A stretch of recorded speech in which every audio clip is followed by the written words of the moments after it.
What's up, everybody? Charlie Marlow here. Got to jump on and talk about the big news for the Cardinals today. The Cardinals signing free agent pitcher, starting pitcher, right-hander Sonny Gray to a 3-year deal for $75 million. What do you guys think about this? This was the guy, I think, this offseason that everybody targeted.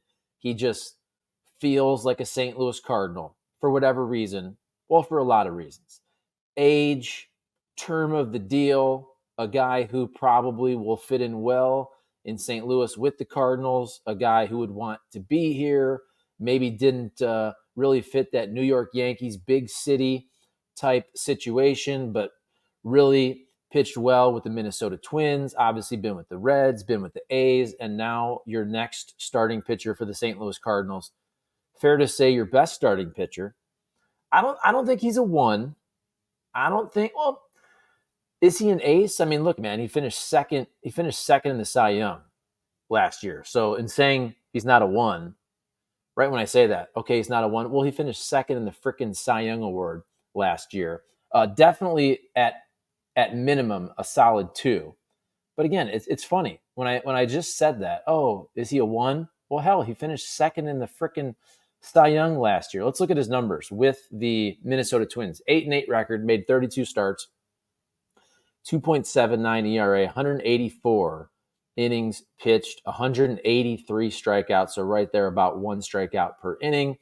A FIP that led the league, 2.83. Here's a good one, especially after they signed Lance Lynn, who gave up a ton of homers last year. What did Lance Lynn give up? 44 homers? So Sonny Gray led the league in home runs allowed per 9 in terms of the lowest. So this is a good stat.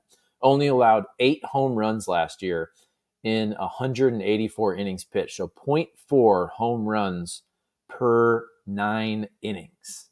That is dang good. And again, all-star, second in the Cy Young, 18th in the MVP. It's funny because when you say Sonny Gray to me, do I think, oh, is he an ace? Is he a one? Well, hell, again, I've repeated myself 15 times, but when you finish second in the Cy Young, I mean, hell, you got to be an ace or damn close to a one, at least for this past year. So let's go ahead and look at Sonny Gray overall.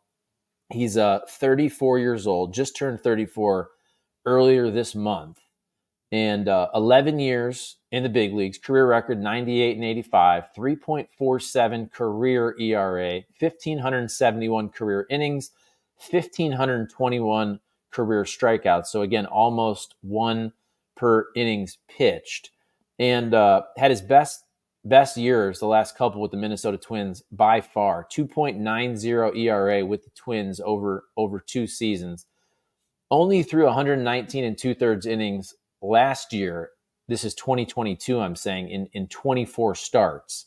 But if you look back, go back to, I mean, early in his career, he made 33 starts with the A's, 31 starts with the A's, 31 starts with the Reds in 2019. And you had the COVID year. The last 3 seasons, he's made 26, 24, and 32 starts the last 3 years. And now you got that AARP pitching staff for the Cardinals. He's a young guy at 34 years old. You got Lance Lynn, 36. You got Cal Gibson, 36. I was looking this up earlier today. What is Miles Mikolas, 35, I believe. Double check me on that. I think I'm right. Steven Matz, I believe 32, about to turn 33 next season. So there you go. Mikolas, Matz. I mean, everybody's mid 30s. I'm not going to say 36 is late 30s yet. Once you get to 37, don't you think that's fair to say you're late 30s? But I want to hear from you guys. Please comment, like, subscribe. What do you think of this deal? And all winter long or all off season long, it seemed like Sonny Gray was always going to be the guy the Cardinals went for. And I've thought that the key to the Cardinals rebuilding their starting pitching was basically adding Gray, adding that trade guy, and then adding that third pitcher who you thought was somebody like Lance Lynn or Michael Wacha or Kyle Gibson, but they end up getting 2 of those guys. So I think this is super interesting because you would think on paper the Cardinals may be done. Okay, they got their 3. And some people are probably a little disappointed, thinking, like I did, that you needed two pitchers better than Miles Michaelis. Right now, I think it's fair to say that you got one in Sonny Gray. I don't know how you want to slot this, you guys, but I would probably go Gray right now, Michaelis, and then if you wanted to go Gibson, Matz, Lynn. I don't know. I'm not gonna get mad about how you slot 3, 4, 5. I think it's fair to say on paper that Sonny Gray's your one, and Miles Michaelis is your two, and then whatever you look at the 3, 4, 5. But this I find very interesting because I thought all along the Cardinals would try to add a starting pitcher via trade. We'll see if they do. If not, you can still trade a Dylan Carlson, a Tyler O'Neill, Alec Burleson, whoever you want to move of this glut of outfielders that you also have to sort out. You could get a reliever or a couple of relievers in return, or maybe you're still out there in the starting pitching market for somebody like a Dylan Cease, for somebody like a Alec Manoah. We've heard about Logan Gilbert. The name Tyler Glasnow is thrown out there a lot with the Rays. So this is from Michael Marino of Marino MLB on Twitter. He's a national MLB reporter, and he tweets out earlier today, 11 o'clock. He says, sources tell, and this other guy is Jack Azalea Heron.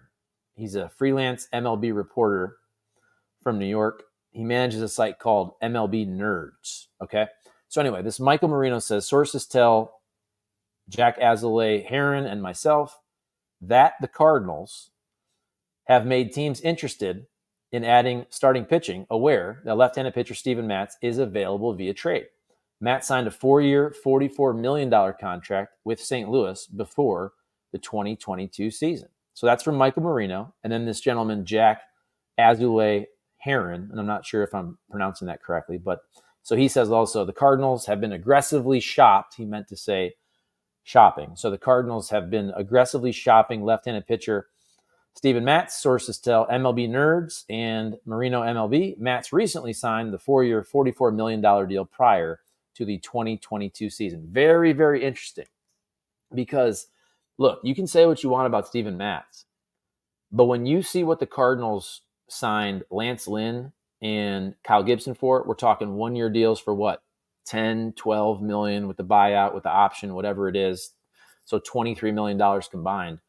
Think about it. Steven Matz with 2 years left on his deal on a 4-year, $44 million deal. So we're talking 11 million AAV. I don't know exactly how that contract plays out, but let's just say $11 million on average. That's a pretty fair deal for Steven Matz. So if you got other guys who are trying to sign pitchers like Lance Lynn, trying to sign pitchers like Michael Wacha, trying to sign pitchers like Kyle Gibson, a 2-year deal for Steven Matz is not a bad contract. That could be attractive to other teams, especially if you're trying to, let's say, trade a younger pitcher that you don't think you can sign long-term, but get some stability in return for the next couple of years in a guy like Steven Matz. So this, I think, is what's really interesting, not only about the Sonny Gray signing, because when Sonny Gray gets signed, maybe you think, okay, they're done. And maybe they are. But it would make sense if the Cardinals are shopping Steven Matz, if they feel like, hey, we have enough back end of the rotation type pieces with Matz, with Lynn, and with Kyle Gibson. And if the Cardinals, like most of us, think they need more upside, more front end rotation help, it would make a lot of sense to move somebody like Steven Matz. And I guess it doesn't have to be necessarily in the same deal, right? You could move Matz. They still need relievers. But if they were to trade for one of the guys I mentioned, and whoever's in that bucket, Logan Gilbert, Dylan Cease, Tyler Glasnow, and somebody like Alec Manoah would probably cost less, but still has tremendous upside. Manoah had a really good season 2 years ago. Dylan Cease also had a rough year ERA-wise, but he was unbelievable 2 seasons ago as well. He's not going to come cheap.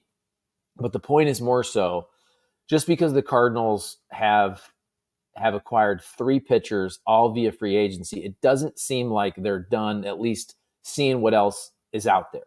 Because it would make a lot of sense to move somebody like Matz and then try to add somebody you think is better to slot at the top of the rotation if you want to have Sonny Gray 1 and then whoever we're talking about, Cease, Glasnow 2.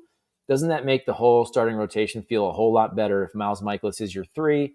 And then, again, Kyle Gibson, Lance Lynn, or reverse those guys. I don't really care. as the back end of your starting rotation. So I think, though, that it just always felt like Sonny Gray was going to be a St. Louis Cardinal. Age, a guy who's pitched in the Central before, a shorter deal. Now, before the winter really started, in terms, when I say winter, I mean the offseason. And I was looking at different publications predicting contracts. And so everything is more than what a lot of people thought, which usually is the case. I do think that once Aaron Nola got, what did he get? 7 years, $172 million. So we're talking $24.5 million. I don't think the AAV really shocked anybody. It was more, to me, the years. So once they signed him and paid him, the Phillies did, till he's age 37, I started to think, well, hell, maybe Sonny Gray gets a 4-year deal. And if you were thinking earlier that Sonny Gray gets a 3-year deal for 60, well, now the price of poker is going up. And I was reading different, people who cover the sport who think, oh, maybe now Sonny Gray's a 4-year deal for $90 million, which makes sense because it's in essentially the same ballpark as what the Cardinals get him. They go 3 years and they go $75 million. So the AAV, obviously a nice, clean, easy $25 million. If he'd have got 4 years, and this is probably the best offer, I'm guessing. But if another team would have pushed it to 4 years and $85 million, would they have pushed it to $90 million, which makes the AAV more like 22.5, but he gets more money in total. I think 3 years and $75 million is a nice, fair contract for both parties. And the Cardinals have a little stability there beyond 2024. I know that Lynn and Kyle Gibson have options, but Sonny Gray, now you have him for 3 seasons. I think this is going to be a really, really nice contract for the Cardinals. I don't think it's going to be a bust by any means. You can never really predict health, but I think he's a pretty solid, dependable pitcher, front end guy. If he was your number 2 starter in the playoffs, I think you feel pretty dang good about that. A guy with this sweeper pitch that has kind of taken over baseball the last couple of years, and he's been a master of that pitch. We had Matt Holliday on the radio show, Hot Take Central, 590 The Fan, earlier today, and he was a teammate with Sonny Gray with the Yankees, and said he's just this really, good dude, small town guy. Tennessee, went to Vanderbilt, but just kind of a guy who maybe doesn't love the limelight. And I was thinking about that myself. Sonny Gray's been in the big leagues for 11 seasons, and I feel like I've never seen him do an interview. Although I think, as I say that, I think I may have talked to him at an All-Star game years ago when he was with the A's. I got to cover a bunch of these All-Star games that were kind of close by.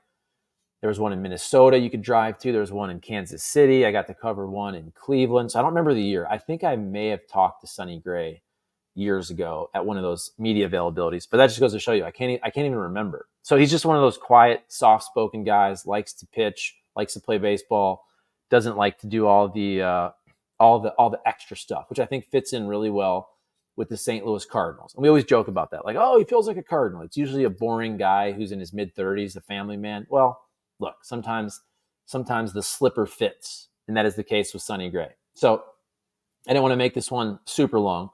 We're going to have tons more content today on this. We already posted the video of Matt Holliday talking about Sonny Gray. Later in the day, I'm sure everybody on 590 The Fan is going to have great analysis of the Sonny Gray signing. I just want to jump on. I know you guys like video. I can tell by the numbers that you love the video segments way more than the audio segments. Sometimes I'm just busy. But when there's big news like this, I want to jump on and jump in front of the camera so you can see my beautiful face. By the way, I shaved on accident. We had a family picture, and I went to change the batteries of my electric razor, and I actually took the guard off by accident, and I started shaving my face, and I realized it was basically just totally shaving it. And at that point, I had to just keep going and do a total shave, which I haven't done in a long time. And my wife's mad about it because she prefers me with a beard, but it'll grow back. It's all good. All right. Anyway, hopefully you guys had a great Thanksgiving. I had one as well, a fantastic Thanksgiving, and happy holidays coming up here. While I got you, I always like to jump on and give a shout out to the members.